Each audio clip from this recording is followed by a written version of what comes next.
அதிக செலவே இல்லாத டேஸ்ட்டாக ஒரு இனிப்பு பணியாரம் வாங்க ஃப்ரெண்ட்ஸ் எப்படி செய்யலான்ட்டு பார்க்கலாம். இதுக்கு நான் வந்து ரேஷன் பச்சரிசி தான் எடுத்திருக்கேன். 3/4 டம்ளர் ரேஷன் பச்சரிசியை எடுத்து அதை நல்லா வந்து கழுவிட்டு 1/4 டம்ளர் வந்து நான் வந்து வெள்ளை அவல் எடுத்திருக்கேன். அவளையும் நல்லா கழுவி போட்டுட்டு நல்லா வந்து ஒரு 6 மணி நேரம் நல்லா ஊற வச்சிடணுங்க. அரிசியும் அவளும் 1 டம்ளர் ஆச்சுங்க. இப்போ வந்து நல்லா பாருங்கள், அரிசியும் அவளும் நல்லா ஊறிடுச்சு.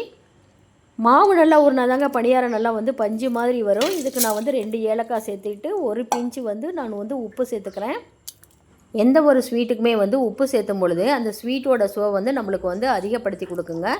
பாருங்கள் ஃப்ரெண்ட்ஸ், இப்போ வந்து மாவெல்லாம் வந்து அரைச்சாச்சு. இவ்வளோ சாஃப்டாக இருக்கணுங்க, அப்போ தான் வந்து பணியாரம் நல்லா வரும்.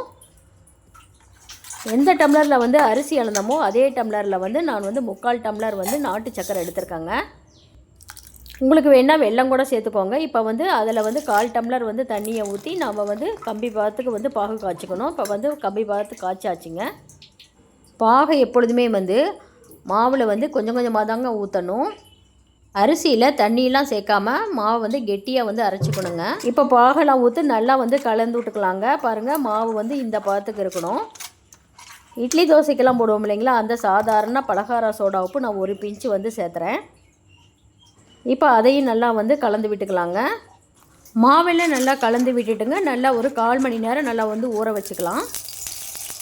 இப்போ மாவெல்லாம் நல்லா ஊறிடுச்சுங்க. நம்ம பணியாரக்கல்லை அடுப்பில் வச்சு எண்ணெயெல்லாம் வந்து ஊற்றிக்கலாங்க.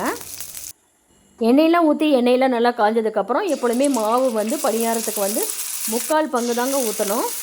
அதிகமாக மாவு ஊற்றும் பொழுது பணியாரம் வந்து பொங்கி வருங்க. அதனால் வந்து கம்மியாக தான் ஊற்றணும்.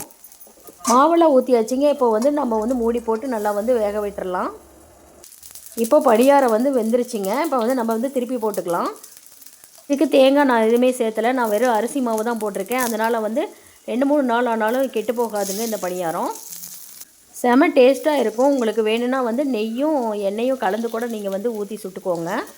பாருங்கள் ஃப்ரெண்ட்ஸ், இப்போ பணியாரம்லாம் வெந்துருச்சு. நம்ம வந்து எடுத்துக்கலாம். இப்போ பணியாரத்தை எல்லாம் வந்து எடுத்தாச்சுங்க. இது வந்து சின்னவங்கலேருந்து பெரியவங்க முடியும் எல்லாருமே சாப்பிட்லாம். பாருங்கள் ஃப்ரெண்ட்ஸ், பணியாரம் எவ்வளோ ஒரு சாஃப்டாக இருக்குது அப்படின்னு சொல்லிட்டு பிரித்தா பாருங்கள் எவ்வளோ அப்படியே சொலையாக வருதுன்னு. கண்டிப்பாக நீங்களும் செஞ்சு பாருங்கள். செஞ்சு பார்த்துட்டு எனக்கு எப்படி இருக்குன்னு கமெண்ட் செக்ஷனில் சொல்லுங்கள். எங்கள் சேனல் உங்களுக்கு பிடிச்சிருந்தால் லைக் பண்ணுங்கள், ஷேர் பண்ணுங்கள், சப்ஸ்கிரைப் பண்ணுங்கள். Thank you friends.